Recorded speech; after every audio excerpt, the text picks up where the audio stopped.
The Dave Hooker Show. A presentation of Off the Hook Sports. Objective insight, expertise, top guests. Available on YouTube, Apple, Spotify, and the Off the Hook Sports app. Download now for free. Also available on offthehooksports.com. I compute and obey. Now to Dave Hooker. All right, here we go. It is almost time for all the hay to be in the barn as we approach the end of the week. On a Thursday, we'll be joined by Josh Ward, and we've got a lot to talk about with Caleb Calhoun. I'm Dave Hooker, and we look forward to visiting with Josh as he has the 5 bold predictions for the remainder of the season. Also on tap today with Caleb, we'll get to basketball powers ranked in the AP poll. Is that a trend? Week 7 picks and bets. And we will get to Texas A&M and Tennessee, a battle of NIL collectives. One other topic we definitely want to touch base on is Tennessee. Would they have ever hired Bobby Petrino back in 2017? That's a what the H? Because goodness knows, nobody thought it was going to be Jeremy Pruitt. So to say that it would have been Bobby Petrino or someone else. Caleb Calhoun, as I said, the hay's almost in the barn as we approach the end of the week, and this is a monster game for Tennessee. When you look at the rest of their schedule, this could swing the Vols one way or another, and that one way could be 10 wins. The other way could be as low as 7 or 6 wins. So there's a lot at stake against the Aggies this weekend in Neyland Stadium.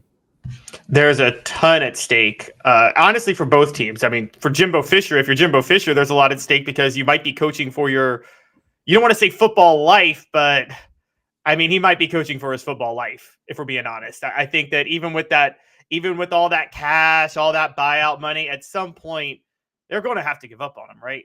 If he keeps losing in big games. Yeah, I would think so. So what's the buyout after this year? Do you know? I think it's still over $70 million. I don't know. I think it's like 72. That's a lot of dollars to pony up, but at some point, you got to do it. Speaking of ponying up, is it time for Joe Milton III, Junior, Senior, Esquire to do so? I wrote on offthehooksports.com that you can check out and provided stats. I think bolstering my argument that Joe Milton is a game manager. And that leads us to today's tough question. Today's tough question. Take a side. Take a stand. The Dave Hooker Show, a presentation of offthehooksports.com.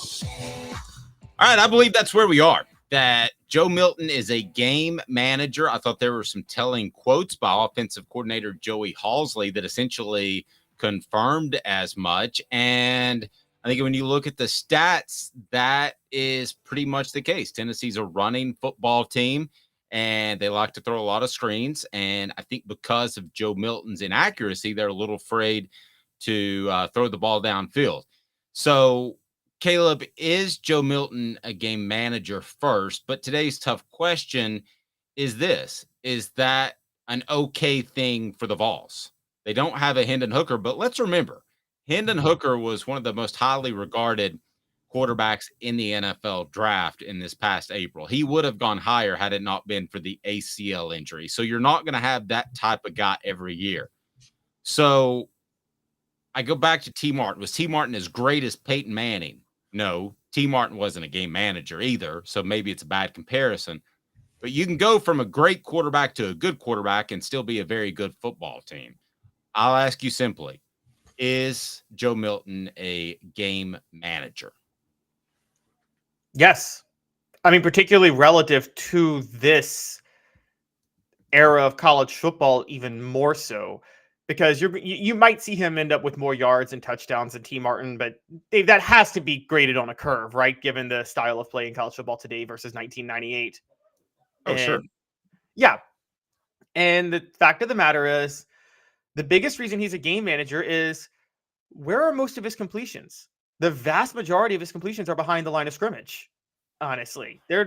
He's barely being trusted to complete anything over the middle or deep shots down the sideline. Now, in his defense, well, it's not really in his defense. I would have said in his defense, the deep balls aren't there like they were last year. And I would say it's because defense is adjusted.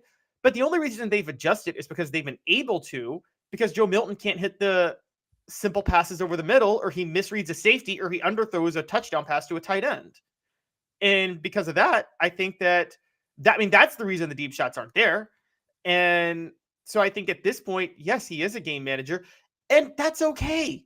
Look, I think we heard a lot of positive talk about Joe Milton in the offseason, but before that came about, my outlook for this year was that it was always a transition year. It was always a transition year for Joe Milton to be the caretaker of the program as Tennessee goes from Hendon Hooker to Nico Iamaleava. The same way I kept saying it, this Tennessee team is 2014 Clemson with Cole Stout. Everybody in Clemson knew that was a transition year from Taj Boyd to Deshaun Watson. And Cole Stout was just there to be the caretaker until Deshaun Watson was ready to go. What if Cole Stout's ears are burning somewhere? I bet he didn't think he'd be the topic of conversation on an SEC / Tennessee show. That's a pretty good reference. Yeah, I mean, you remember that Clemson team, right? I mean, it was obvious that Deshaun Watson was who everybody was waiting on to be the superstar quarterback. And whatever you think about Deshaun Watson personally, I have no defense of him, but just on the field, I think everybody knew that Taj Boyd had gone to the NFL. Deshaun Watson's going to be a star, but Deshaun Watson's not ready. So let's start Cole Stout this year, have a 9-4, 10-3 type season, and then we'll be ready to unleash with Deshaun Watson the next year. Everybody in Clemson knew that was the case. And right, so I think that's the situation now. On the message board, Halsley is a dope. Anyone who says Joe's playing at a really high level doesn't deserve to be the offensive coordinator of a middle school team. Now, let's be real. What do you expect him to say? Yeah, Halsley's not going to come out and say that this guy can't make the throws that you want him to. He's going to say what's right by his man, and that's exactly what he's doing. As a matter of fact, his quote, I want to get to that because it basically just says he's a game manager and they have little faith in him, reading in between the lines. It's brought to you by Andy Mason Real Estate. AndyMasonRealEstate.com. Real estate experts with over 4 decades combined experience in East Tennessee. Best prices, best service in the Knoxville area. AndyMasonRealEstate.com. He says, quote, he's done a really good job of managing the game. He hasn't put the ball in a ton of precarious situations. We had a couple last week, which is really the first time, but he's done a good job of running the offense, not just trying to go out there and be an athlete with a big arm. So it sounds like to me that that despite the ability, that they're comfortable with him being a game manager, and they're not going to vary from that. I don't think you're going to see Joe Milton up and start to throw 75-yard passes down the field like he's known for. Caleb, it sounds like they're just fine with this, and they feel like they can win 9, 10, 11 games with him doing what he's doing and the rest of this football team continuing to fill out. Thoughts?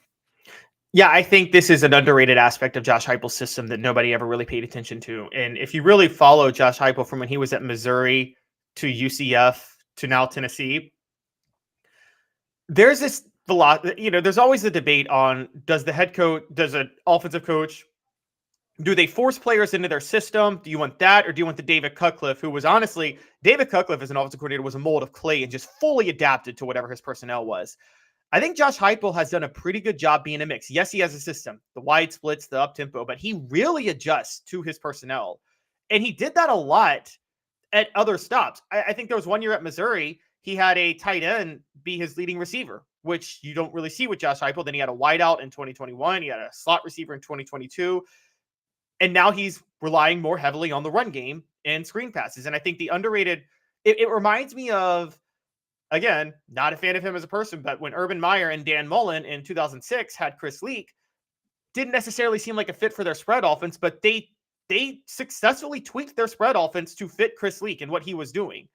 And you see Josh Heupel, I think, tweaking significantly his offense. I made up a phrase for it last year. I call this offense the veer and shoot because it's a combination of the run and shoot, air raid, and the veer, I feel like, from back in the day. You're seeing him tweak that significantly this year. And honestly, that's although his talent evaluation is an issue, that's a major testament to him as a play caller and a game planner that he's done that. Let's face it, with the transfer portal, you're going to crap out at quarterback every once in a while. And I'm not saying that Tennessee has, but if you look at Alabama, they're making the best of what they can with a bad situation. Roto22 says, I don't think enough is said about some of the good throws Milton has made. He has the ability to make good throws, but the talk is always if he has no ability whatsoever. I think he has plenty of ability, Roto22. He continues to say, if you go back and watch all the games he got to play last year, he consistently made great throws, mop-up duty or not, the ability was still there. But here's the issue I have, Roto22, with what you're saying, is I go back to the Ole Miss game in 2021, and I just don't know that Joe Milton is 100% comfortable being a starting SEC quarterback, Caleb. And I know that perhaps the mentality is there, or sorry, the physical ability, but I don't know that the mentality is, and I think that's part of the issue. Yeah, I thought that was an issue from the start, is the confidence. And we talked about this.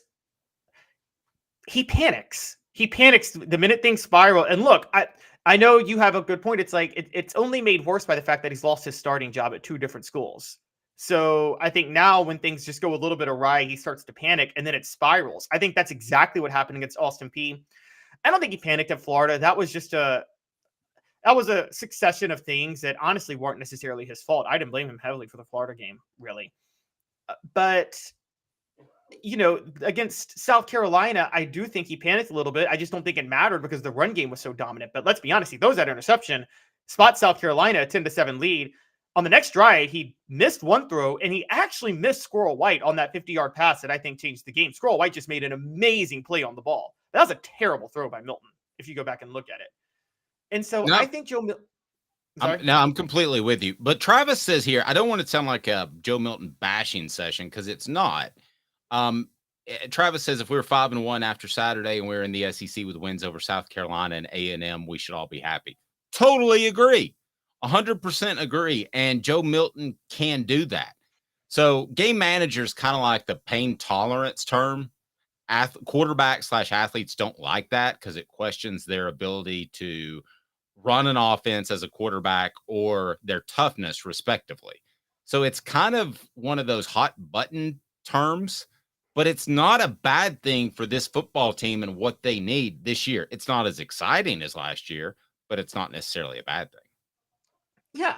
And I mean, honestly, game manager, I love when quarterbacks get mad about being a game manager. Okay, quarterbacks who get upset about that, guys, half the quarterbacks we talk about in football, we call them scrubs, can't play, waste of a roster spot. A game manager is a major step above that, isn't it, Dave? We're saying you're not going to be the one who could put this team on your back and win, but you can win games if you're in the right offense and with the right personnel. That's still a pretty good compliment at this level in the SEC. Yep, absolutely. Tennessee and Texas A&M are a battle of football teams, but they're also a battle of collectives. You have Spire Sports Group at Tennessee, which we've all heard about, and the 12th Man Fund at Texas A&M, and they top the list according to On3. You have to go to another school, another conference to find number 3. It's Division Street at Oregon is the name of their collective. Then the Texas One Fund at Texas, which Tennessee will need to keep an eye on with them coming in the SEC. And then the John Ruiz Canes Connection at Miami. But let's face it, Texas A&M and Tennessee have done the best job of handling this ever-changing NIL collective agreement with the schools. And that's a good place to be right now, Caleb, is 1 or 2, because I don't think you're going to see any change anytime soon as far as how funds are divvied out to athletes and prospects. Let's just be honest. I mean, some of this money is going to prospects. It's not supposed to, but it is. So I think Tennessee's in a great spot there, but so is Texas A&M. I agree. This is a huge deal. And for both schools, they need equalizers. I thought Texas A&M's great equalizer was joining the SEC 10 years ago because it would allow them to actually be on Texas level for Texas's prospects. And while they were, Oklahoma was still pickpocket. There was so much competition, they weren't able to really take that next step. Tennessee needs a great equalizer because they're just not in a state with a lot of great high school football talent compared to Georgia, Alabama, or LSU. NIL changes that for them. Texas A&M now with their NIL initiative is ahead of Texas, which is a big deal with Texas and Oklahoma joining the SEC next year. And Tennessee now is going to be able to compete if they stay at this level in Georgia and Alabama and even Florida. Look, I think it's the battle of NILs. This is the Yankees and Red Sox, what you're watching right now. Now, of course, funny enough, the Yankees and Red Sox both missed the playoffs. Right, but that's a great comparison. It is the battle of spending money. Would you rather be number one in NIL or number one in coaching? Probably number one in NIL because you can find a coach at that point, quite honestly. I mean, if you're number one in coaching, so many things can go wrong when you're number one in coaching. That coach can leave. Caleb, look at what's happened with the two best coaches in the SEC recently. Kirby Smart and some guy named Nick Saban at Alabama. Smart at Georgia. Stetson Bennett had limitations. He turned him into a great quarterback. At Alabama, now Nick Saban is finding his way with Jalen Milroe. They didn't have a good option there. I'd still rather have a great coach than a great collective. Dave, I got a question for you. Yes. If recruiting was never a factor in college football. It's the biggest factor. It's the biggest factor. It's the biggest factor. But if recruiting was never a factor, would you take Josh Heupel or Nick Saban as a head coach? Wow. Is that a topic for another day that we want to save? Because that's pretty good. In this day and age, I would take Josh Heupel. If everybody has the same 85 is basically what you're saying, I would take Josh Heupel. But no doubt 10 years ago, I would have taken Nick Saban. And I might change my mind in a year. And the reason is because I think Nick Saban believes he's ahead of the curve. And Nick we trust is the old saying, right? Okay. Mm-hmm. So if he's ahead of the curve, that offenses are going to be a little bit more ball control and they're going to be a little bit more balanced to help out the defense, then that's impressive because he was slightly behind the curve when he hired Lane Kiffin and went to a similar style of offense that Tennessee has now. Slightly behind the curve. He's slightly behind the curve on a lot of things, including NIL, but he took advantage of that with Jahmyr Gibbs. So I believe that he could prove me wrong in a year. But right now, I would definitely take Josh Heupel. How's that for a soft, cold take? It's kind of lame. I know I'm supposed to come out and scream to the heavens that it should be one or the other, but right now I would think Heupel, but Saban thinks he's on to something, or he wouldn't have changed his offense. Okay, so you would take Josh Heupel over Nick Saban. What program? Again, for those just tuning in, if recruiting is not a factor. If recruiting is not a factor. What program, all things being equal, is more likely to be successful if NIL is not a factor? Alabama or Tennessee? You mean as a program as a whole? Like from as a the whole, foundation, yes. Its support. Well, it's Alabama. It's Alabama. Yeah. And here's why I bring that up. That means that Alabama, yes, they struck gold with Nick Saban, but the thing is they can afford to hire bad coaches and move on, and it won't do long-term damage to the program because the infrastructure is there. With NIL, it's the same thing. And this is why I say I'd rather have NIL than a good coach. You have a bad coach. If your NIL program is set, you can fire that coach and you can go get a new coach who can handle that. I mean, look at it. NIL You're basically talking about Texas A&M and Tennessee if they had bad coach, which they don't because they have a good coach, which is amazing for Tennessee. But I think NIL is the new being number one in NIL. Look, that almost makes Tennessee the new LSU of college football. And when I say LSU, I mean LSU hired bad coach after bad coach and still won national championships because they could just get talent easily. NIL is going to do the same thing for you. So, Dave, think about this. Okay, throw Alabama out the window. LSU has the second most national titles since 2000, and they've done it with 3 different coaches, 2 of the worst coaches in college football. It didn't matter if they had a good coach. They could get the talent. Isn't NIL going to be the same thing at that point? Let me offer this, because one of the things I think Nick Saban's great on, and we're excluding recruiting, okay, but one of the things that he's great on is talent evaluation. Does he go crazy and gaga over a Dante Thornton? I say probably not. Let me ask you. Apex Apparel Group, design, brand, market, unique products to promote your business with unparalleled customer service. They're right below. Support our sponsors. If you need your corporation to have fantastic swag, it is definitely Apex Apparel Group. So they're right below. Support our sponsors. That's why we're here. Talent evaluation. Is that part of coaching or is that part of NIL? Because I can write you a blank check, but if you tell me that Dante Thornton's the next Randy Moss, then I got news for you. He ain't. Yeah, talent evaluation is something I've underrated, honestly, in the past, and I need to stop. That's a huge, huge deal. And I think... You know what? Can I make a weird comparison to talent evaluation? Sure. So one of my favorite things to do as a parent used to be I wouldn't do any Christmas shopping until like a couple of days before Christmas. Then I'd go into Toys R Us and I'd have $250 that I was going to spend on the kids. And I picked the things that they would play with longest. And if they were done with it 3 days after Christmas, I didn't do a good job. If they were still playing with it in January, I did a good job. Dante Thornton is falling on the depth chart in October. That is not a good job of talent evaluation. No, it is not. It is absolutely not. It's also Josh Heupel, I think, right now doesn't have the luxury of talent evaluation given where Tennessee was at for a while. And maybe he'll get better, but I've been criticizing Josh Heupel. Josh Heupel, what I'm saying about Josh Heupel is what Patriots fans should be saying about Bill Belichick right now. Everybody's questioning Belichick's coaching ability. No, it's Belichick the GM is bad. It's not that Belichick the coach is bad. It's Belichick the GM is bad. Josh Heupel right now, the issue, the biggest question for him is talent evaluation, because you're right. That was Nick Saban's biggest strength. And we're actually seeing that with his assistants. I mean, Jeremy Pruitt was, whatever else he was, a superb talent evaluator. I mean, one of the best in college football.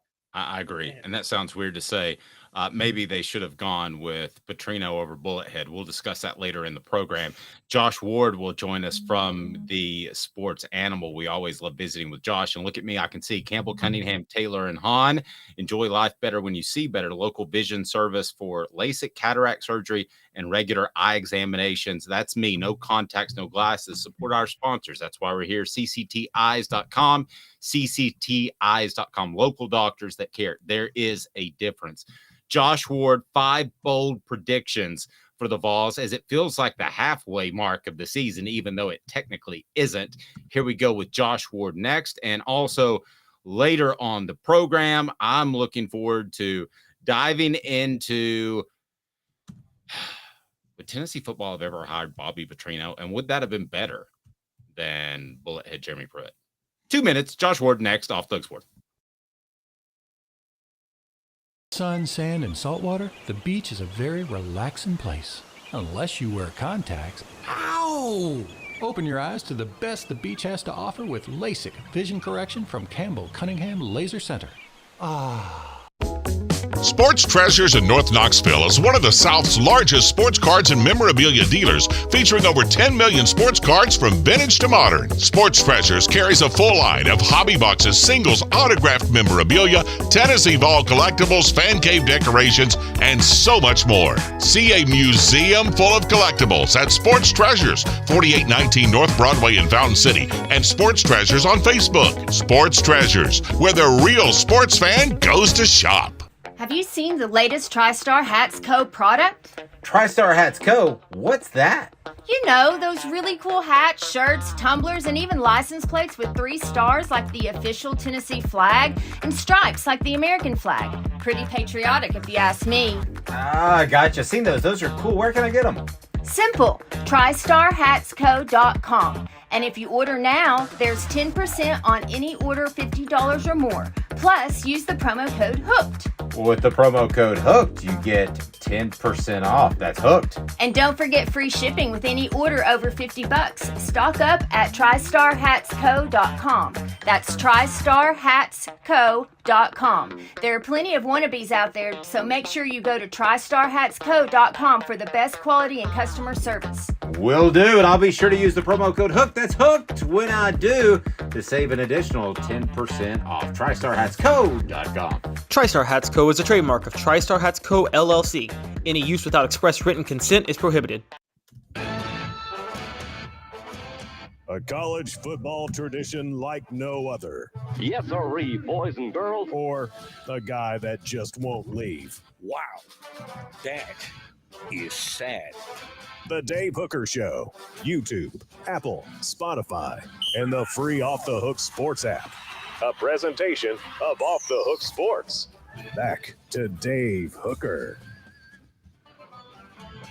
Alrighty, let's go ahead and bring in our special guest each and every week on a Thursday. It is Josh Ward of the Sports Animal, who writes 5 bold predictions. That is on offthehooksports.com. Is it up now, Caleb, or will we have it up in a bit? We'll have it up in a bit. We'll have it up in a bit, so we get the tease now. Josh, how are you, sir? I'm good. Good morning, guys. I want to ask you a kind of odd question. So we were talking about this earlier. If recruiting's not a factor whatsoever, would you take Nick Saban or Josh Heupel? If everybody's playing with the same 85 guys. That's a curveball, isn't it? Yeah. Let's see by your face. You're like, why don't we talk about my 5 bold predictions, Dave? Jackwagon. I'd take Saban. I know that's not popular. I know people love Heupel, and they should. And if you take Heupel, you shouldn't apologize for that. But I'll take the guy that's won all those national titles. That's fair. I saw him in 01. I know that's a long time ago, but I saw him take an LSU team against Tennessee that was loaded with players, that was the favorite, and win. So I think people often look at having the best players and think that that's just super easy, and it creates clear advantages, but there is a lot of management that comes with all that talent. So I'll still take the guy that's won more than everybody. It's a great. Fair. Go ahead, Caleb. Sorry. So I was just going to say, yeah, that's a great. Look, I go back and it's every Tennessee fan has only thought about that as how bad of a loss it is in Tennessee history. But honestly, you look at it from the other side, that might be the greatest coach game by any coach in history, what Nick Saban did to Tennessee in that 2001 LSU title game. Losing his quarterback and his running back, adjusting on the fly and winning. That was incredible that he did that. Yeah, I was there in 07, Dave. I think we maybe rode back from Tuscaloosa together. But 07, Saban's first year, they have these suspensions at the start of the game. They're already that's not a great team. They were actually more competitive. Their record wasn't very good. They go 6-6 in the regular season his first year there, lost to Louisiana Monroe.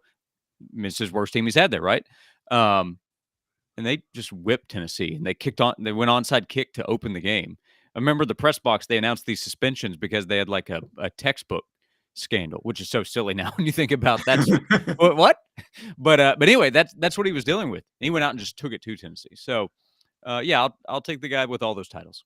Well, it's probably a good thing as at least a point of conversation. Let's get to Josh's 5 bold predictions, and kudos for Josh. I used to hate doing these things because you want to make them bold, but you don't want somebody to say, taking receipts and look back and say, that Josh guy's an idiot.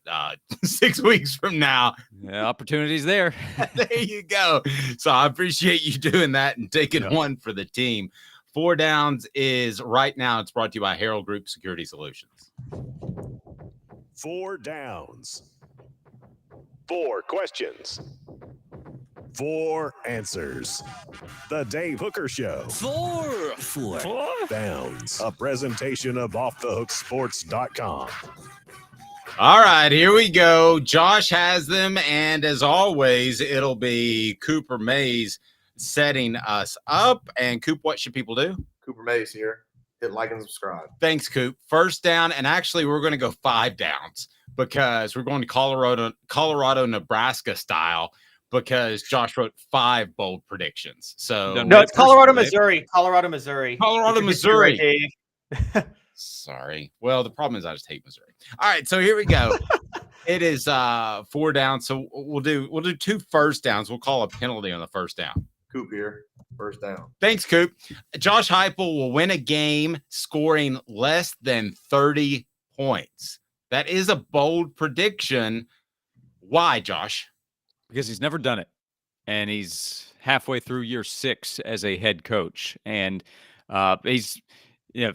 he scored 30 plus in a lot of games, so it's not his fault for putting up that many points so many times. But the record at this point says if he doesn't get to 30, then he's in a lot of trouble. So I'm going to say that he wins a game scoring less than 30 points. And I picked the game. I can go ahead and give that tease as well. It's this week. It's going to happen in 3 days. I think this is a lower scoring game, and I do think Tennessee will win. And it's a close enough line, I think, from Vegas, and the teams match up pretty evenly to where I think picking the game this week has a little bit of bold flavor. So to say that it's under 30 and it's this week and it's the first time in his coaching career, it's doable. So I wanted to start out with a doable bold prediction. I agree with that, Caleb. Hey now. I fully agree with that. And I'm going to talk about this in my gambling picks later in the show, but I'm with Josh. I'm very high on Tennessee not scoring 30 this weekend and still winning. Okay, so it's a – go ahead, Josh. No, that's good. I'm getting a little confidence here out of my bold picks to start. All right, so there was a false start. So what down is it, Coop? Coop here. First down. James Pierce will record. First and 15. Yes, it's first and 15. We're going to convert. James Pierce will record 10-plus sacks. He's been compared to Leonard Little. I am totally with you with this, Josh. Hey now. I think he's a special pass rusher. When I was curious, how often does it happen? Because 10 sacks is a pretty big number, and of course you have more games to work with. I recognize, but it's happened. It's happened 3 times, or 3 players, have done it since 2000, and Derek Barnett did it 3 times. Man, that really adds to what he was at Tennessee. It's incredible. Kurt Magid and then John Henderson did it. There's an Outland Trophy winner, but by my count, 10 players, or it's happened 10 times. I keep skipping over it. It's happened 10 times, 3 times by Derek Barnett in Tennessee's history, according to UT's record book. So it's rare. James Pierce is a sophomore who has already shown his talent, and now I think has become a guy that opposing teams have to pay attention to. I'm just not sure that it's going to matter that much. So I'm going to say in the next 7 games, he can get 5 more and get to 10-plus sacks this season. 10-plus sacks, Caleb, you on board or not? Again, Josh nailed this one. I'm hugely on board with this. I think that Josh, you should have been more bold and said 20 sacks. Well, in Josh's honestly, it's funny because these are literally bold predictions, because when we put these on the site, the actual predictions, each 5, we put them in bold so you can see them. Yes, they are in bold font as well. Herald Group Security Solutions Leadership. Yeah, so you can't argue. I've made them bold before they even happen. You say Tennessee will play a game on Saturday, but they're in bold font, so they count. I really like your next one, and it's brought to you by Herald Group Security Solutions, leadership experience, specialization, addressing problems through unique mission-specific mitigation techniques, making your children safer one school at a time. Highly trained security individuals. They can work in private schools now. We're working towards public schools, heraldgrp.com. Tell your school administrator about Herald Group Security Solutions. Let's make this happen. So we're officially on 2nd down after the false start. What's up, everybody? This is Jacob Warren asking you to like, subscribe, and share. Dave needs this. Thank you, Jacob. That was the wrong button. Cooper Mays here. 2nd down. All right. Tennessee's next 5 SEC games will be decided by less than 10 points. Josh, that's pretty tight. 10 cumulative points or 10 points per game? Total of 10 points over 5 games is going to be an average of 2-point margin over the next 5. No, 5 straight single-digit games in the SEC. I didn't say 5 next 5 games because you have UConn that Tennessee should win by double digits, and then it stops before Vanderbilt because, again, Tennessee should win by double digits there. And I think that's bold because it includes Bama on the road, and Bama will be more than a touchdown favorite, I think, in that game. And then Georgia is really good. And then the variance of these other games. So, there's a chance that it's a one-score game and a touchdown is tacked on at the end of one of these. But I think all 5 of these competitive games, as they're set to be going in, all being settled by single digits, I think it's a pretty bold prediction. I think there will be one that might be more than 10 that might get out of hand. That just seems like a little much to me, but it is a bold prediction. Caleb, what are your thoughts? Yeah, this isn't going to happen. It's I think that, and it's more me being high on Tennessee. I can't see them. So you have them beating Georgia by 14. Is that right? Yeah, exactly. Georgia's the one they blow out. No, making sure we're on the same page. Look, I want to be honest. I don't know if Heupel's ever going to just beat Missouri by 1 score. I don't. I feel like even at Missouri at their best, I think Heupel is going to be on a mission to blow them out because my understanding, and I have to go on good authority, he really wanted that job 3 years ago.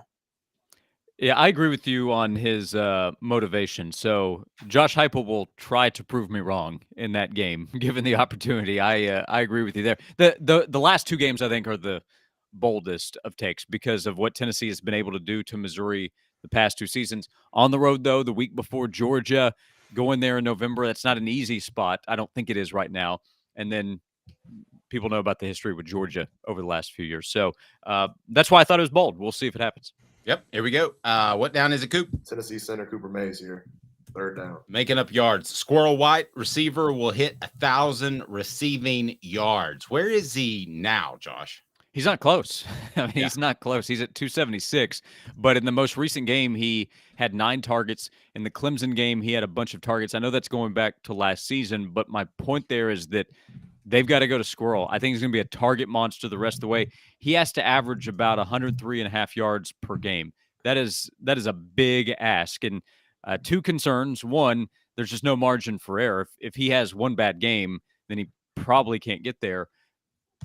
Also, that amount of targets, that amount of volume, the fear with him is going to be injury. And that would be bad for him if he gets hurt in trying to prove me right. More importantly, for everybody watching right now, that'd be bad for Tennessee's offense. Because if you take out Squirrel White, I'm not sure where their confidence is right now for big-time volume. There are other guys that have to step up. Jacob Warren, who we heard from, is going to be very important. But in terms of a ton of targets, a ton of big play opportunities over the next 7 weeks, I think that's easily Squirrel White. So I'm going to say he has a couple of games where he just kind of blows up. They need him to have a big week this week, I think, against Texas A&M. So my bold prediction is that he blows up in the second half of the season and gets to 1,000 yards. Caleb, what about Dante Thornton, or as you like to call him, Randy Knott? Sorry. All the Randy Knott comparisons, Josh, was driving me crazy in the offseason. I never compared him to Randy Moss. No, I never did that. I'm not that crazy. Yes. Yeah. I am very obviously low on Dante Thornton. I'm with Josh on this largely because Brew McCoy is out, and I don't think Tennessee's going to find a replacement, and we know what Squirrel White can do. So I think it's a tall task, but I think he can get to 1,000. Maybe not in the regular season, but by the bowl game, he'll do it. Mm-hmm. And particularly because all the passes behind the line of scrimmage, Squirrel White's probably going to catch most of those going forward. And just a quick stat, Josh Heupel as head coach only had 1 year where he didn't have a 1,000-yard receiver. That was his first year as head coach ever at UCF, and they went undefeated in the regular season that year. It's a good stat. All right, this is my favorite one. All SEC center Cooper Mays here. 4th down. Nico. We talk some Nico. Will take a meaningful snap this season. I've argued that he should have already. But Josh, let me just hand over the reins to you and you tell me why. I have fear with Joe holding up the rest of the way. And Tennessee's coaches have, they've stuck to Joe. That is their guy. There is no question who QB1 is in this offense for Tennessee. But he went down against UTSA, was able to get back up, was able to play through the rest of the game, was not 100%. I'm not sure in that game he was close to it. He was not 100% the next week against South Carolina. He's had 2 weeks to get healthier, but he's going to get tackled again. If he's going to be a part of the running game, which we've seen he needs to be as the rest of the season goes along, my fear for him is that he goes down again. So I don't know if this is a start, but at some point in a game this season, and I told you earlier, I think Tennessee's going to be in a bunch of close games. I think Nico is going to be needed to play at least one meaningful snap, and realistically more than one meaningful snap if the prediction comes true. Let me ask you guys both this. Start with Caleb. Does he get a meaningful snap aside from injury? I'm still going to say no. You want to say no, Josh? Caleb? I'm going to say yes, and here's why. You ready for this? Tennessee doesn't make the college football playoff. Joe Milton opts out of the bowl game. Nico Iamaleava gets his first start in the bowl game. I think he'll play at some point a meaningful snap, despite from injury. I don't know about the bowl game. I don't know that Milton would he opt out? I mean, is he that good where he would say I'm cruising on out of here? I think Joe Milton's measurables and his physical tools are what's going to get him drafted, and the more he plays, the more it hurts him. So honestly, I don't think he's going to want to play the bowl game. All right, let's go. What the H, and it has to do with a coaching hire that was made that Tennessee fans lament. What were you going to say, Josh? You're about to say something. Well, not necessarily, but I do agree with Caleb on the pro prospect of Joe. I think it's about what his physical tool set is. So I don't think he's going to be Anthony Richardson, top 5, top 10 in the NFL draft, but he's going to be drafted for sure, and he will have something to protect probably at the end of the season. I don't know if he opts out, but he'll have something to protect, I think, for the pros. I think he's a really good kid, a good locker room guy, so that would surprise me based off what I hear. But who knows? That's not necessarily a bad move anymore. Yeah. Travis is asking, does the bowl game count as a meaningful snap? I think to most fans it will, but that is a funny question. Well, just before we move on, too, you got to people get mad at players opting out, but if you're in a meaningless bowl game, you want that. Don't you want your young guys getting the reps to prepare for next year anyway? Like, what good does a guy who's not going to be there next year, what good is he playing in a bowl game that's not a championship game? Yeah, they should just shoot him in the leg. Well, it's all narrative, because if you go out there with the guy who's up next and he doesn't perform well, then it just creates an off season of terror. So does shooting someone in the leg. It's an off season of terror.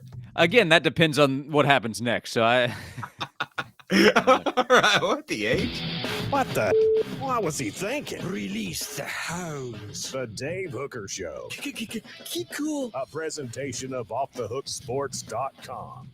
How close, Josh, do you think Tennessee was to hiring Bobby Petrino instead of bullet head Jeremy Pruitt? I don't what think part of that question do you find funny? The last part. I don't think very close. Well, okay. Caleb, you're the one who brought this up.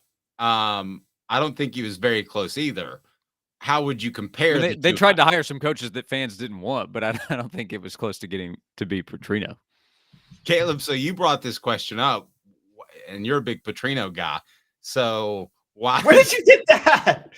Why did you bring this up in the first place? I love riding on motorcycles with Petrino, let me tell you. I'm just kidding. So this actually, the interesting part of this story, and Josh probably remembers this. Don't go to 2017 when Butch was fired. Go back to 2016 when Butch first got on the hot seat. After, I think the hot seat really exploded after his loss to South Carolina off the bye week. Everybody was talking about Bobby Petrino over everybody else when this talks of Butch Jones getting fired at that point happened. And the reason was Bobby Petrino was rolling at Louisville. Lamar Jackson was en route to a Heisman Trophy campaign season. And everybody highly believed in Bobby Petrino's offensive abilities. Now, 2017, Louisville took a major step back, and there was the baggage with Bobby Petrino, and I don't think he was that close to getting hired in 2017. But had he carried the momentum over that he had in 2016, yeah, I think Bobby Petrino would have been number one on Tennessee's list, baggage and all. Boy, that would be, to me, the worst possible hire, because you're like Butch Jones. You just kind of keep them afloat. You're not ever competing for championships, and it drags on and on. That would be the worst case scenario. Well, Pruitt was a pretty bad. Yeah, I think they found worst case scenario. I think that one hit. So, Yeah. I know this is the hindsight 2020 part, but yeah, I think they got it right. If worst case scenario was the goal, with how that whole thing unfold, unless they were really playing the long game to try to get Josh Heupel to come to Knoxville, then job well done. But yeah, I just Caleb's point might be right. I just don't recall him ever being a realistic name talked about. So that's why I said no. I don't think it was close. I don't remember him being somebody that was discussed as somebody that would be a real candidate for the Tennessee job. Dan Mullen was somebody that Tennessee really wanted.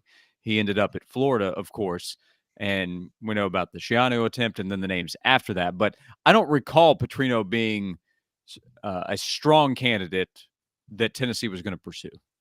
No, and on the message board, David says Pruitt looks like Moose from Night Court. Are you too young to remember Moose from Night Court, Josh?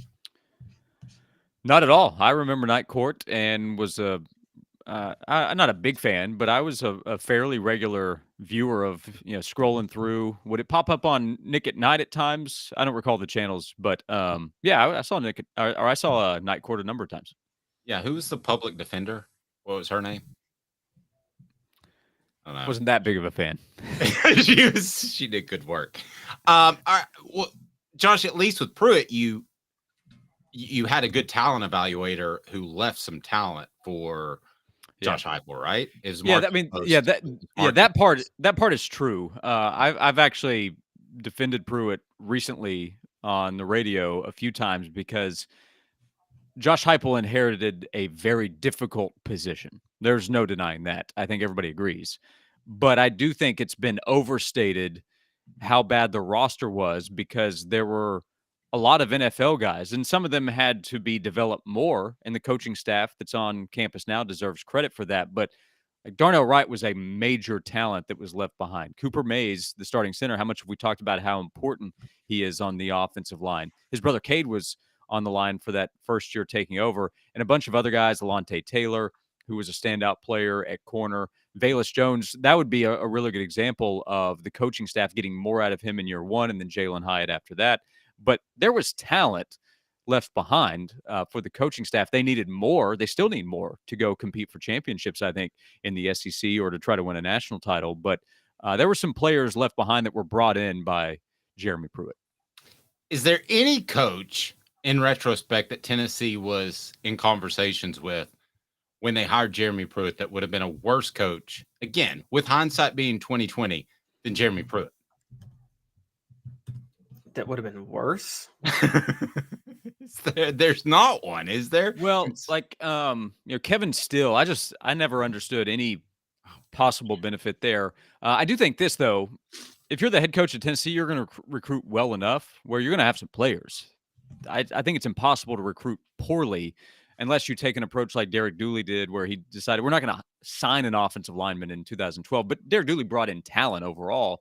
They always end up having some players. So knowing what was going on behind the scenes, the result of the 2020 season. But I mean, let's be honest, like the cheating part, that's not the big deal to me. It's how sloppy they were with the cheating, how easy it was to get caught, which actually ended up benefiting Tennessee. So I can't really come up with a worst case in terms of just where things were, the leadership, all that. Yeah. I would argue they would have gone down the same path with Kevin Steele. And I don't know Kevin Steele as a person, but Josh, I would think that felt like a little bit Philip Fulmer trying to give John Chavis a head coaching job and Kevin Steele.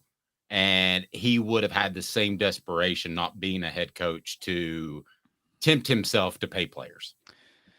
Well, some of the stuff we hear about Pruitt away from the field when he had to be in that representative of UT role, and I just don't think he was comfortable with it. Kevin Steele would have understood all of that. He would have handled that well. Again, I think he would have recruited well enough. Maybe he would have said, Michael Penix will take you. Pruitt didn't do that. The one area where Pruitt just kept making mistakes was in quarterback evaluation. He recruited well, or he identified players at all other positions, but he screwed up quarterback recruiting, but brought in Hendon Hooker. Like I went over the names that he left behind. I skipped over Hendon. So that was a parting gift that he got Hendon to transfer to Tennessee. And again, Tennessee's coaching staff helped him go to an even higher level to be what he was at Tennessee. But the high school recruiting at quarterback from Jeremy Pruitt was as bad as I've seen. All right, I'm gonna let you out of here, Josh. But let me let me pull up a couple of quick names on the message board. You tell me if they would have been better off with this person or Pruitt. Let's start with Mike Gundy. Better or worse than Pruitt? Better, right? Significantly better, yeah. Okay. Kevin Sumlin on the message board. Better or worse than Pruitt?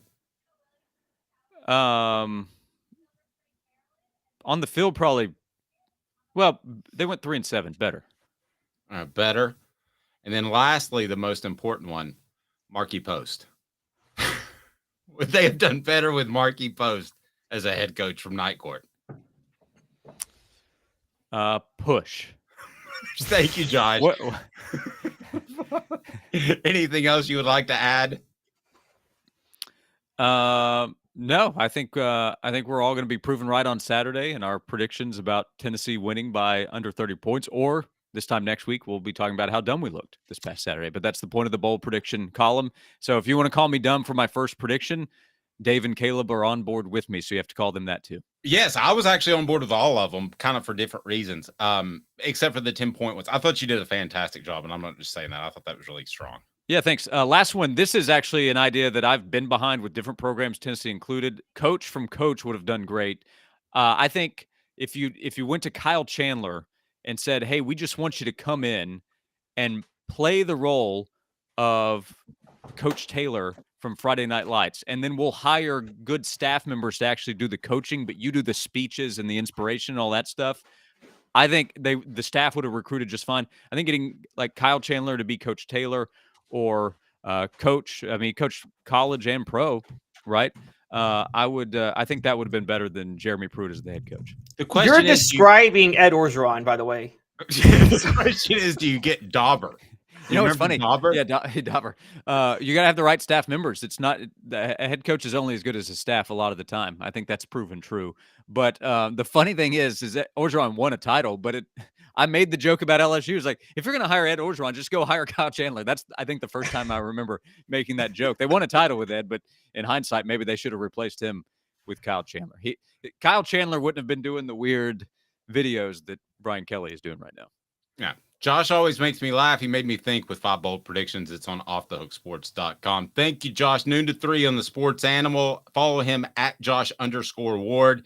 Great stuff. And I'm sorry about your Braves when they get knocked out of the playoffs. It's inevitable at this point, so I appreciate the support. Bryce Harper lives in Knoxville. Thank you, Josh. Thanks. He is Josh Ward. Caleb, when I look at the Jeremy Pruitt hire, it feels like the Kevin Steele hire. It feels like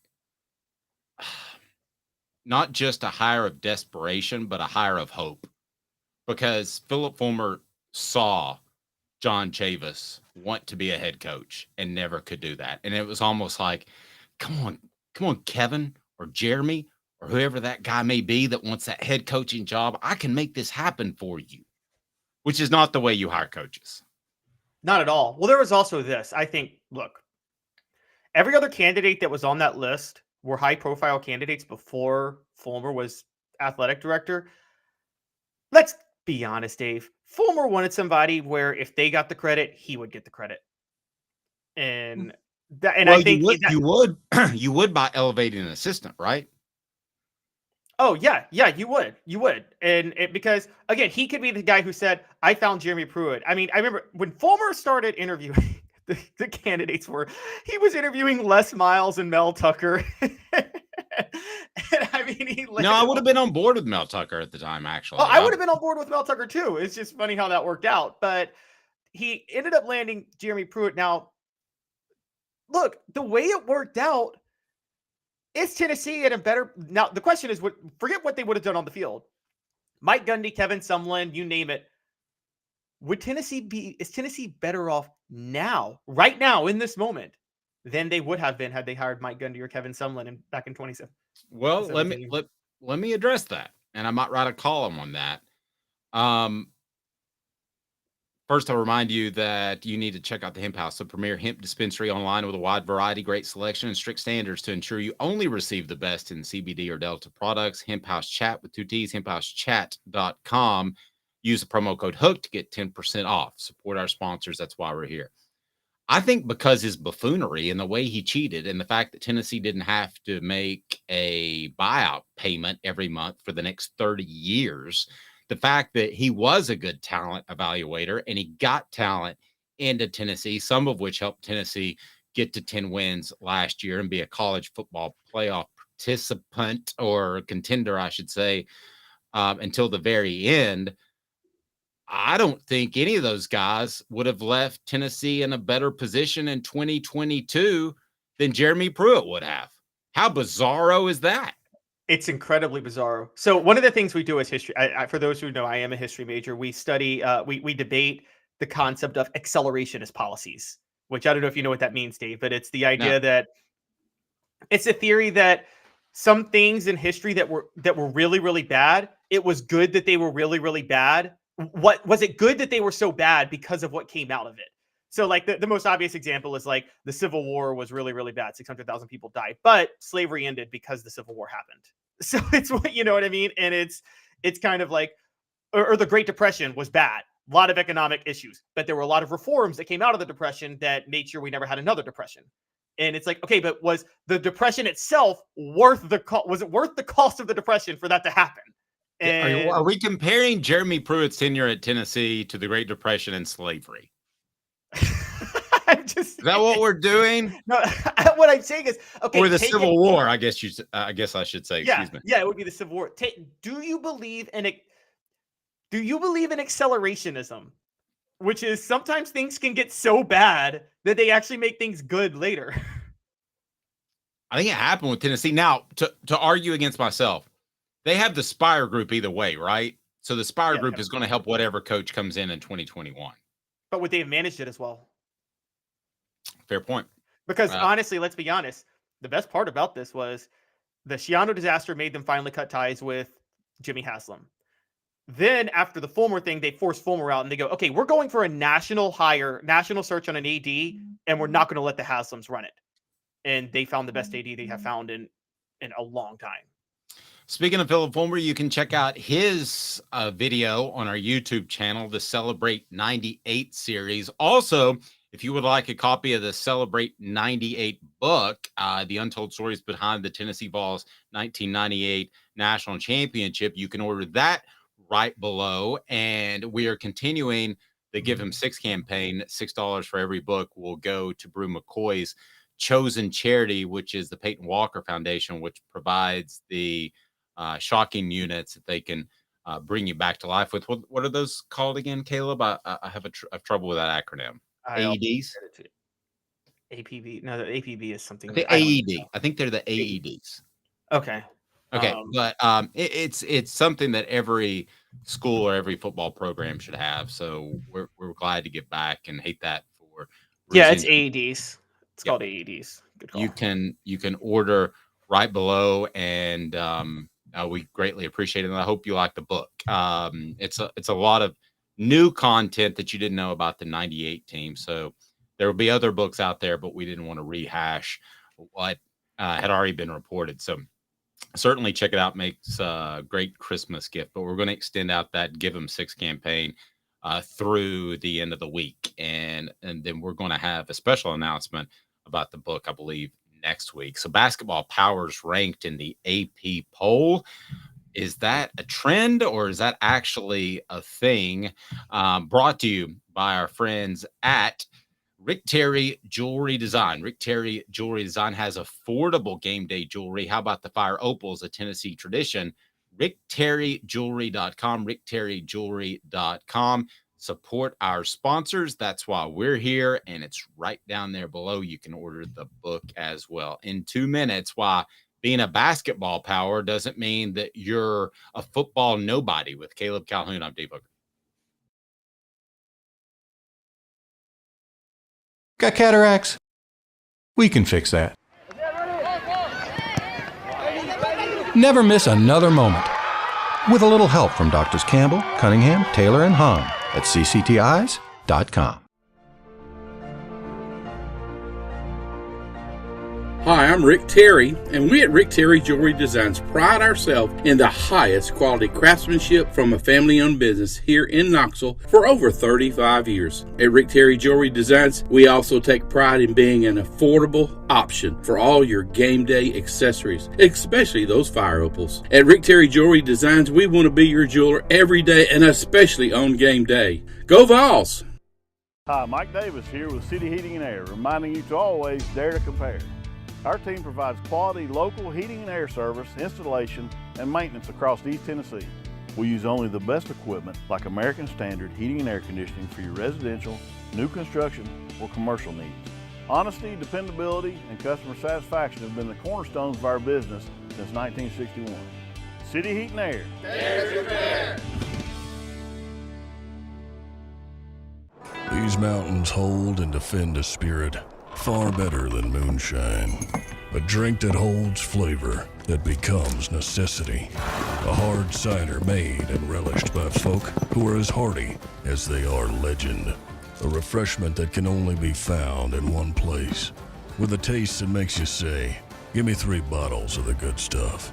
Tennessee Cider Company, where necessity can be found. Objective coverage. Hey, that's new. If we get caught, we're going to jail. The Dave Hooker Show, a presentation of Off the Hook Sports. YouTube, Apple, Spotify, and the free Off the Hook Sports app. I'm going to need to see some identification. Back to Dave Hooker. You just saw our commercial for Tennessee Cider Company. Use the promo code HAT, and you'll get some free swag with any order of cider. That is fantastic, and you can have it delivered almost anywhere in the United States of America. The original hard cider of the Smoky Mountains. Use that promo code HAT to receive some free swag with your cider order, available most anywhere in the United States of America. Question on the message board: why are we not hearing more about Nathan Leacock? Your thoughts? I mean, why? We're talking about Webb and Nimrod being the replacements for Brew McCoy. Why are we not hearing? It's something I'm going to ask around about, but it seems like he's been lost in the shuffle, Caleb. I think the biggest reason we're not hearing about him is because I think he's the better one of the 3, but I've said this for a while. I think when Josh Heupel gives preferential treatment to 2 types of players. Players he signed, number 1, and then seniority among the players he signed. I'm not saying that's smart. I'm not saying that's how you should do it, but I think because Caleb Webb and Chaz Nimrod are older than Nathan Leacock, I think Josh Heupel has a bit of a cockiness to him that I think it's similar to Chip Kelly, which is I found these guys. I'm obviously not wrong on them, guys. Don't you understand? I'm the one who's right. So I know because I found them and because they're older, they're the better players. Interesting. That may have been the case with Joe Milton. I think that we all think that that's a real possibility. If that's the case, then that is a shortcoming in his coaching ability. If you're making personnel decisions based off your preferences on recruiting or who you were left with and who you went out and got, that's something that you shouldn't do. It's absolutely not something you should do, but I think Heupel believes in it heavily. By the way, Lane Kiffin did this back in the day. Lane Kiffin's 1 year at Tennessee. How many times, Dave, did you see him try to force freshmen onto the field that shouldn't have been ready to go? And I mean, he dismissed players so many times to try. Well, no, let's make an argument that you do get younger players that are going to be in the system for longer. That doesn't stand up with the Milton Hooker debate, but if you're running guys off, if you're not playing guys you inherited, part of that could be because you get your guys for longer. Now that makes a little bit of sense if it's a 50-50 call. But it wasn't in some cases. Okay, for instance, Montario Hardesty was. I'm not saying it was. I'm just saying philosophically. Yeah, Montario Hardesty was obviously the starting back for Tennessee during that time. But every time they got to the goal line, I felt like he would try to put Bryce Brown in, and Bryce Brown did not have the vision to punch it in on like a 3rd and goal from the 2 at that time. And it just seemed like he was trying to get Bryce Brown those touchdowns so he could sell the fact that, look at what I'm doing with the number 1 recruit that I got to Tennessee. Nope. I agree. All right, let's take a look at my computer playing loudly for some reason. Let's take a look at some basketball blue bloods in college that are having some fantastic success, which is not easy to do. We talked about this previously. You have to spend about 10 times more to be a successful football program than a basketball program. But we're seeing some basketball programs that we would view as basketball first and maybe only as making a big impact in college football, probably led by North Carolina and Duke. Caleb, is this a trend or is this just something we're seeing for the short term? Well, obviously we have to see how the season plays out because a lot of teams start out 4-0, 5-0, and then don't finish off in the top 25 because their schedule picks up. I will say that the stat here is that the 6 teams that have spent the most time in history ranked in the AP basketball poll are all ranked in the AP football poll right now, which that's the first time in history that's happened, which is North Carolina, Duke, Louisville, Kansas, UCLA, and Kentucky. I think it's a trend. And I think it's a trend, Dave, because I think there has been a shift among athletic directors at basketball schools who are starting to realize that if you invest in basketball first, your football program collapses. But if you invest in football first, your basketball program can be there and be fine. No, wait. If you invest in basketball first, well, I mean, Duke and North Carolina invested in basketball first. No, I don't mean like first, like ever. I mean, like if you prioritize basketball, your football program collapses. If you prioritize football, you'll have, and you do a good job of it at it, you'll have, that will create enough revenue to invest in the basketball program, and you'll be right there with people who are investing in basketball first. So isn't this what Mark Stoops is going through right now? It's exactly what he's going through. And by the way, the donors want their money to go to basketball for the most part in Kentucky, unlike other SEC school, right? Yeah. It's funny you bring up Mark Stoops because I think the longest tenured AD right now is Mitch Barnhart at Kentucky, and I think he's one of the best. He took over in 2002.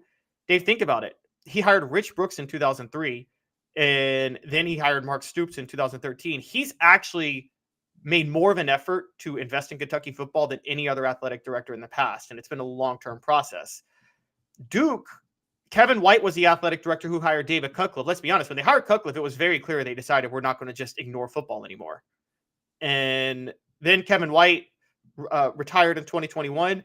Nina King came in. She is the one who found Mike Elko. She's been very committed to the football program since then. I think it helps that Nina King came from Notre Dame, which obviously is a football first school.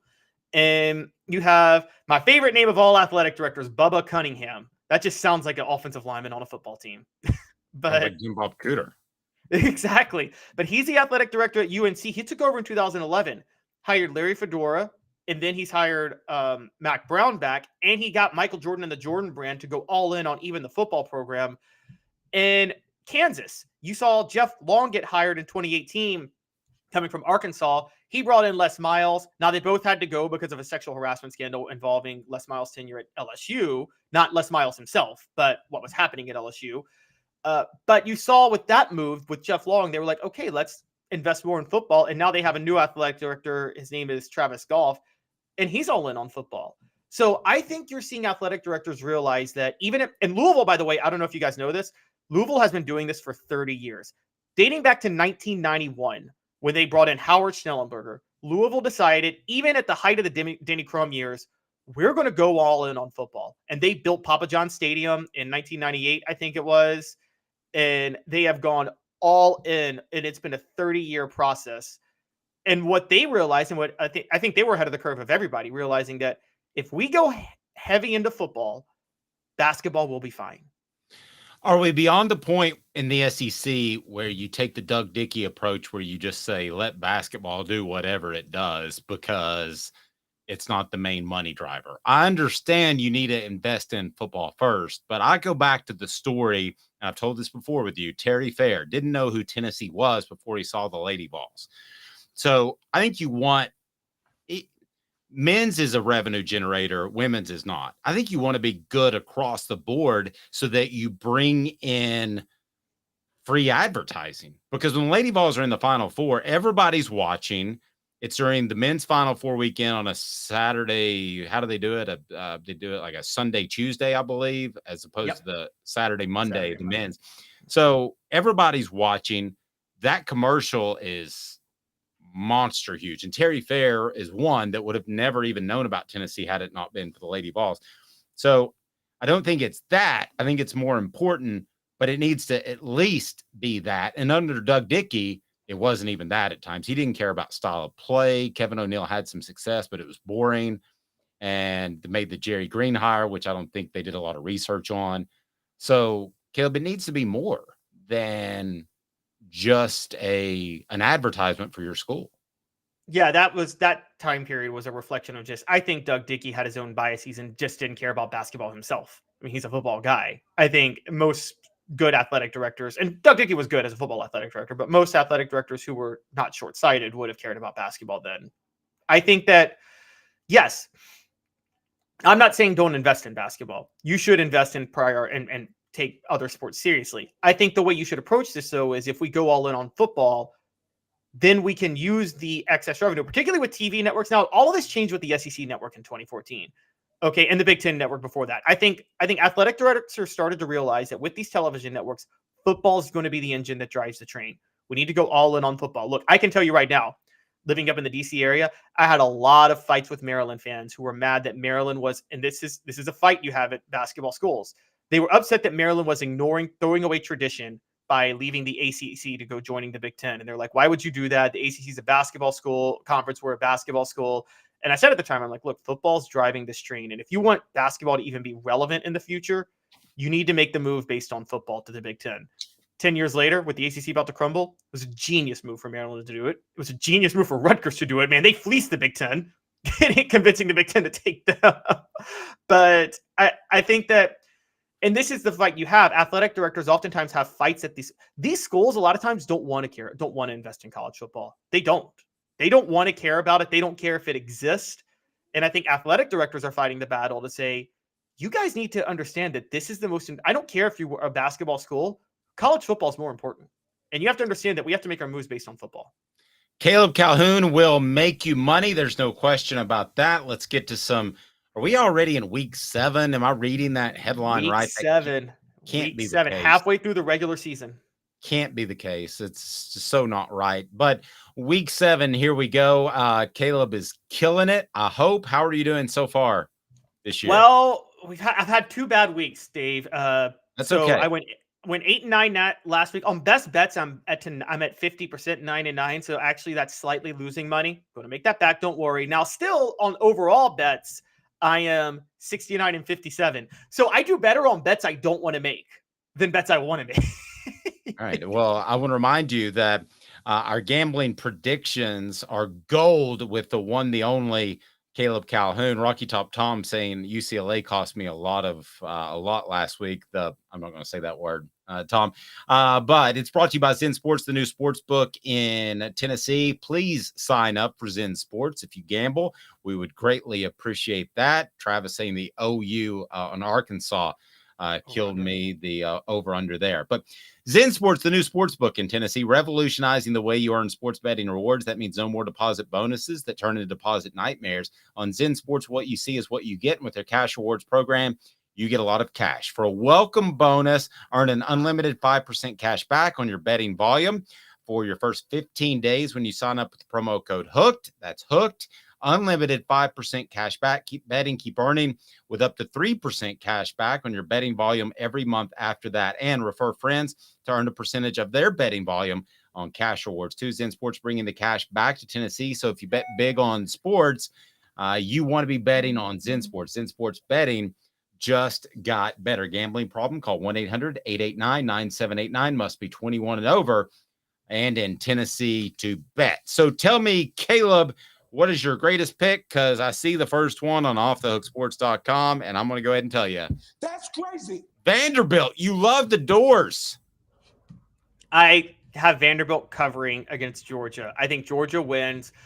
Okay, everybody's overreacting to Georgia week to week. Georgia was on a mission last week because people irresponsibly overreacted to them struggling at Auburn when I didn't think that was a big deal. And they were so annoyed playing an undefeated team at home. They were like, all right, we're just going to show the world. And you know this. They play up to their opponent when they need to, and they beat the brakes off Kentucky. Georgia's going to be back to not caring.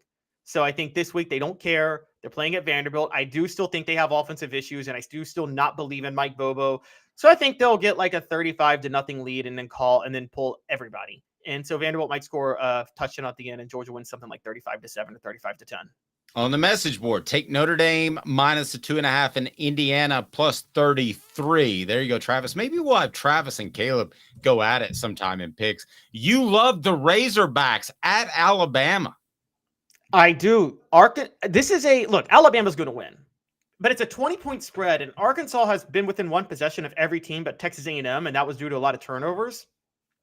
I think that Arkansas is getting Alabama Alabama just had an emotional win over Texas A&M last week that they had to fight for. You know they're preparing for Tennessee next week coming to town. A little bit of a trap game for them, so I think they're going to play a little bit sloppy. Now, this game's going to hit the over because I think KJ Jefferson's going to go off. I think the Vanderbilt-Georgia game's going to hit the under. Okay, you're 0-2 in my book. That's crazy. But you're better at this than me. I like Alabama because I think they found their quarterback in Jalen Milroe, and I think he's going to continue to grow. But we'll see about KJ Jefferson. That surprised me a little bit that he would go off. South Carolina -2 against Florida. I really like this pick a lot. Hey now. Because I don't think Florida's very good.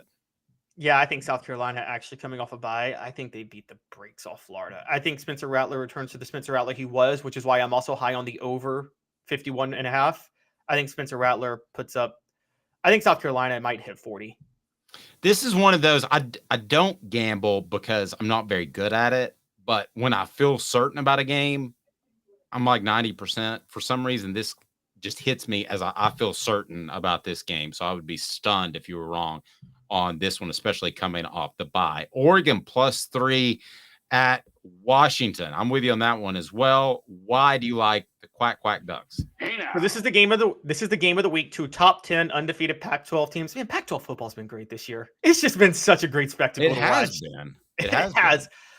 But I'm making my pick thinking like an SEC guy, Dave. Or Washington is at home and has the better quarterback. But Oregon, Dan Lanning, coming from Georgia, has stacked their defensive and offensive lines. In a close game of 2 undefeated top 10 teams, the line of scrimmage team wins, don't they? Yeah, typically they do. So yeah, I will go with you on this pick as well. And if you want to run through before we get to your best bets, and with the line of scrimmage game, by the way, it's going to hit the under and under 66. Michael Penix is going to get a little exposed against that team. Yep. We'll see. So the rest of your picks, let's skip Tennessee before we get to your best bet. You've got Auburn +11 and the under at 61. Kentucky -2.5 against Missouri. The over at 51. The over at 51.5. Southern California. I'm going to stop at this one. +3 at Notre Dame. You've got the under at 59. Here's the problem. I don't think USC can stop anybody. So I would take the over, actually. I think that, but I don't think Notre Dame's great at scoring. And we'll save this for my best bets, but there's a significant reason that people are too high on Notre Dame this week, and I'll break that down in a second. Okay. We get to the best bets. UNC -3.5 against Miami and the over 57.5. Oregon State -3.5 versus UCLA. You like the over 54. So take me through your best bets there on offthehooksports.com. Take me through your best bets. Here we go. All right, so the one I'm least confident in are the best bets. I like Florida State -17.5 against Syracuse. Syracuse has gotten blown out 2 weeks in a row, and Florida State's been preparing for Syracuse for 2 weeks because last week they were playing Virginia Tech, which is not a team you have to prepare for. So I think Florida State covers pretty easily. Now, Tennessee, Texas A&M. I agree with that. You agree with that? Okay. Tennessee, Texas A&M. You want to save that one for last? Let's save that one for last. Okay, let's save that one for last. Fair enough. USC Notre Dame. I'm not just taking USC +3. USC money line. And I'm going to tell you why. Notre Dame's lost to Louisville. Louisville's overrated. And so that's a bad loss. But two, and more importantly, Dave, I have learned this with college football. Always fade Notre Dame during the week of midterms because they don't allow their athletes to play on a different schedule. And so what is the money line? Because I would take the money line on this as well. It's like +110 or something like that. So it's not much, but hey, you can win. I'm taking it. All right. Yeah. So are we at Tennessee now? Yes, we'll go at Tennessee, and I'll give you both. So Tennessee, Texas A&M. I'm sticking with chalk fundamentals, which is that Texas A&M has an emotional loss. They're on the road, and Tennessee's coming off a bye, which is why I think Tennessee covers a 3-point spread. However, the surefire bet, the bet of the week, even not just if you're covering Tennessee specifically. Hey now. You're with that on the okay. I'm not telling you I'm with that. You just got Hank Kingsley excited. Hey now. Okay, so the bet of the week is Tennessee, Texas A&M under 54. These two teams ain't scoring 54 points to combine, Dave. It's not happening. I don't want to be with the masses on this. Josh kind of hinted at the same. A lot of people are making this pick. It just seems too easy. And I'm going to go with one of the, I have no reason with the over-under not to pick the under, except that everybody is picking the under. So I'm going to say that's crazy. But that's also why I don't gamble. Okay, you're fading Vegas just to fade them is what you're doing. Exactly. I have no good reason other than everybody's doing it. I'm sorry. It is. That's lame. I know. It's first of all, Matt. Let's think from Tennessee's perspective. We know what they rely on running the ball, and they can't run they're not going to run the ball as well in this game because of Texas A&M's D line. We can't trust Joe Milton to beat them through the air.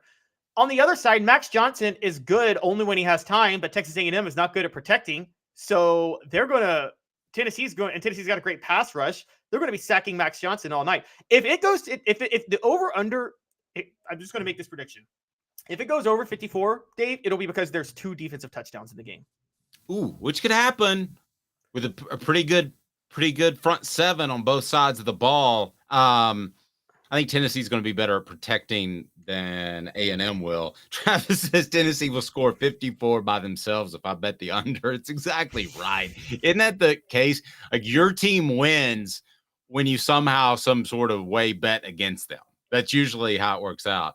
Our picks brought to you, as we mentioned, by Zen Sports. But do me a favor, as you support our sponsors, and we greatly appreciate that. They're right below. Do me a favor and follow this, and you'll be glad you did. It's on Facebook. It's Sports Treasures. Over 5 million sports treasures and so much more. Follow on Facebook for the best in sports memorabilia, daily updates. They send stuff out all the time. It's Sports Treasures TN under Facebook, Sports Treasures TN. So check it out. I'll 50-50 on your picks, which isn't that why it's gambling. I would think that would be the case. And I love the questions about the Washington quarterback's name. Yes. Yeah. A lot of questions. It's is it Penix or Phoenix? It's Phoenix. Yeah. Okay. Travis says A&M versus Washington in a bowl game. Max Johnson versus Phoenix. What a storyline. Hey, there was a year where Arkansas played South Carolina and the quarterbacks were Casey Dick, John David Booty. They were playing the Cox, and the head coach of Arkansas was Houston Nutt. Yeah. Okay. There we go. That's Caleb's picks. You can find them on offthehooksports.com. At the end of the show yesterday, after we signed off, Travis said, buy Dave's book. I appreciate that, Travis. I've gotten a couple of reviews, which have been positive, and that means a lot. It's right below. And again, through Saturday, we're going to give $6 for every book sold to the Peyton Walker Fund to provide AEDs to programs that need them. And we're talking about a lot of rural area programs, high school football programs. We're talking about inner city football programs. They could save a life. So, and hopefully you enjoy the read as well, but you can order that right below. So don't forget that is in effect until Saturday. And I hope you enjoy the book. I really do. And got a special announcement about the book coming up next week as well. So we look forward to that. For the one, the only Caleb Calhoun, I'm Dave Hooker. This has been a presentation